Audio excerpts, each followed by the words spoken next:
In every culture of human beings, there is storytelling. Whenever there are no stories, it means the storytellers have left to somewhere else.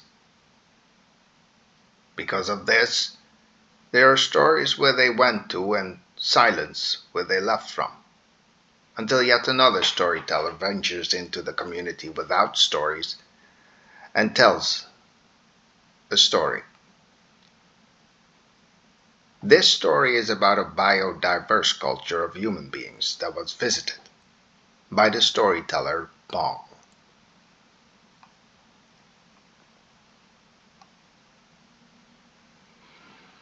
She was a very particular and special girl. According to her mother, Barn was born talking, but we know about mothers.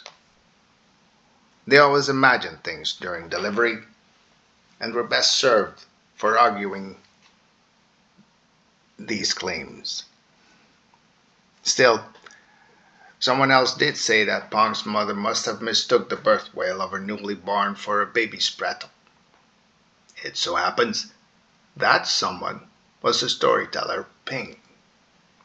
He left the ecosystem soon after having expressed his doubts about Pong's mother, and the entire system fell silent. It would be quite some time before this silence was broken and sort of treated by a storyteller. You see, Pong went on a boat trip abroad, and it would be years and years before she returned to her native village that had fallen silent for want of a storyteller. She'd gone off to not only acquire the skill of reading, but also that of writing. And Pong had mastered the ability to commit things she wanted to say to paper.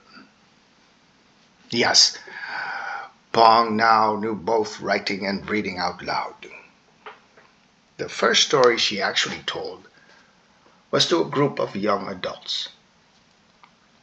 It was called Vroeger mochten vrouwen geen alcohol drinken, or in English, Before Women Drank.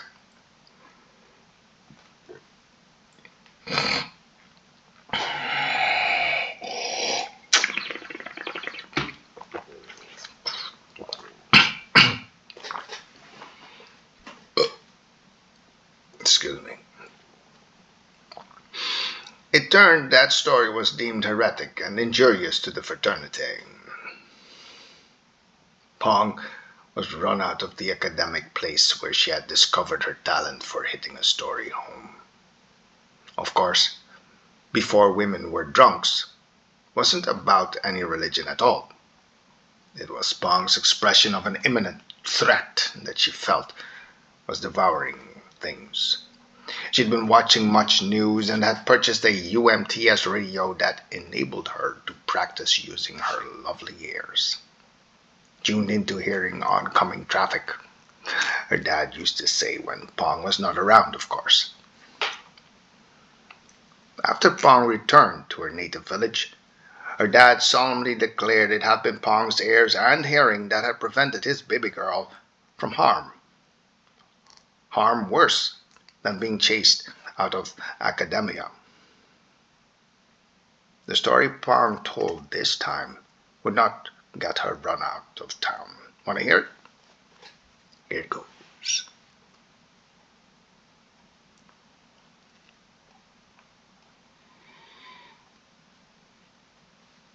A cabbage patch or something. A tiger and a deer were looking to cross a river. Wrapping their mind around their predicament, they were bound to get hungry, and walking up and down the rivulet didn't solve that problem neither.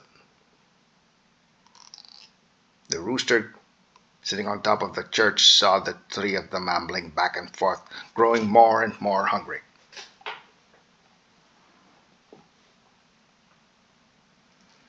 The cabbage patch, Mamio, and his two compadres were getting hungry. Looking for a place to cross a river costs energy, and not everybody knows this. You don't want to lose your footing and fall in. You don't want to wade in and suddenly get carried off by the river. And you want to make sure all this doesn't happen thinking from where you're at. So you're bound to get hungry, figuring and all. Such do dictate circumstance and the desire to cross a river. The rooster, perched on top of a church, had been regarding the tree, slowly getting hungry. It crowed loudly and they looked up. "What up?" yelled the tiger, clearly fancying some chicken at the sight of all that, on top of a church even. "There's a fire coming," said the rooster, "but up ahead is where the boatman is about to moor." The deer had smelled the fire coming for some time now, and he decided to follow the rooster's indication right off. Mamio and Tiger followed suit, not altogether unsatisfied about apparently having found a suitable place to cross.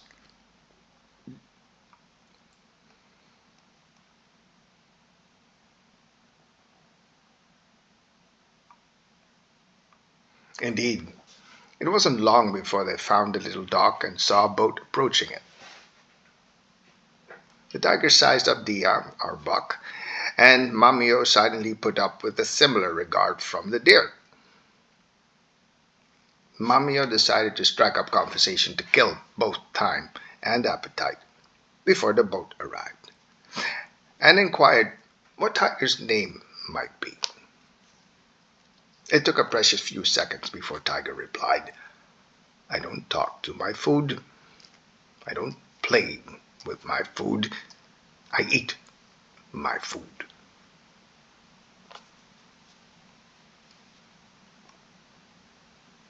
When this appeared to look like the end of that conversation, Tiger added, "My mother taught me this." "Yeah? Did she name you or did your daddy?" Patch joined into the talk. Tiger turned his lovely gaze to Mamio and said, "Guess." "Well, guess. What do you think the fare's going to be? You know, for crossing this here stream, not getting burnt alive, and heck, eaten?" "That, Patch, probably depends on what you tell the boatman," Tiger replies, as he sees the boat pull up into the little dock. "Nice parking, Mr. Boatman." "Thanks, Patch," said Ernest Hemingway, with a mighty friendly grin that contorted most, if not all, of his face.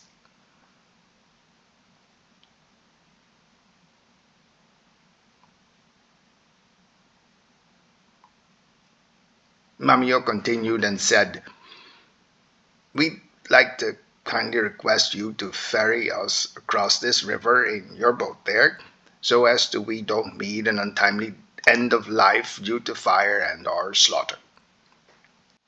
Ernest sized the stomach-growling lot up and said, "There's a fire coming, and I'll have to ferry you up and down for reasons apparent. This will get you in a state, so to prevent that from happening, I'll explain how this French ride, as I call it, is going to happen.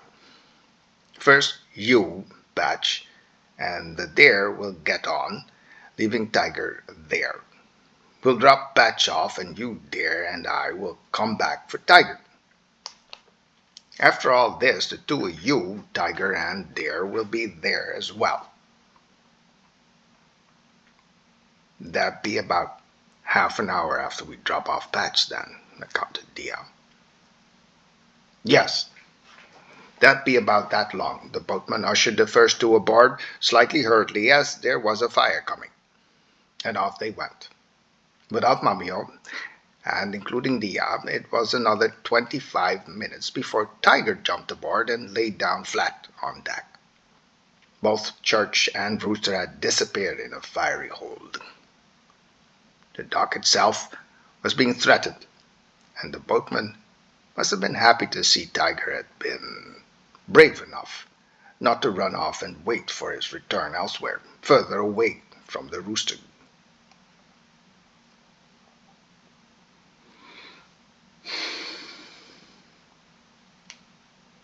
When the three of them reached the other side of the river, the boatman struck up conversation with Tiger, who by now had recovered from a nasty confrontation with one menacing rooster.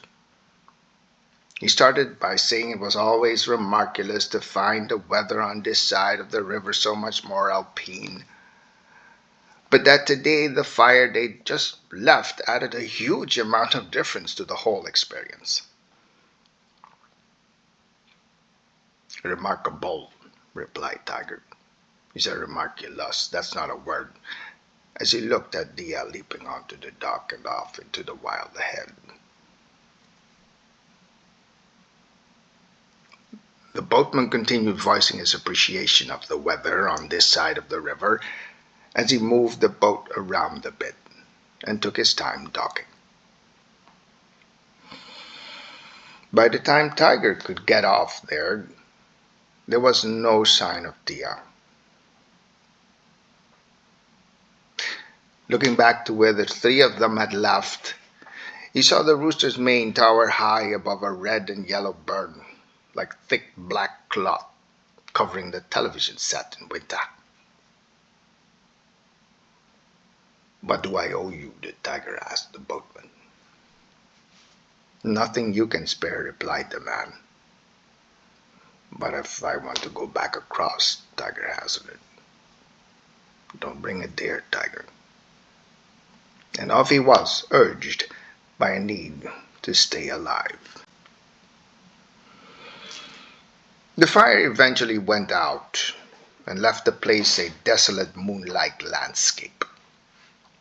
The church had been burned to a cinder, and the churchyard was no more than a collection of tombstones covered with a thick coat of ash. Nothing moved until there was a stir as Banalsi struggled to move a slab of marble he crawled under to ward himself from the fire. The tips of his legs had turned an irritated color red because his tombstone had become rather heated in the blaze. Cursing at every step, he tiptoed out of his hiding place and read what it said on the rock he had crawled under, as a gust of wind wiped the ashes off. But that's another story. Banalsi rested the scorched tips of his legs. He gazed at the tombstone that he crawled from under and muttered, "Fire solves many problems. Fire solves many problems."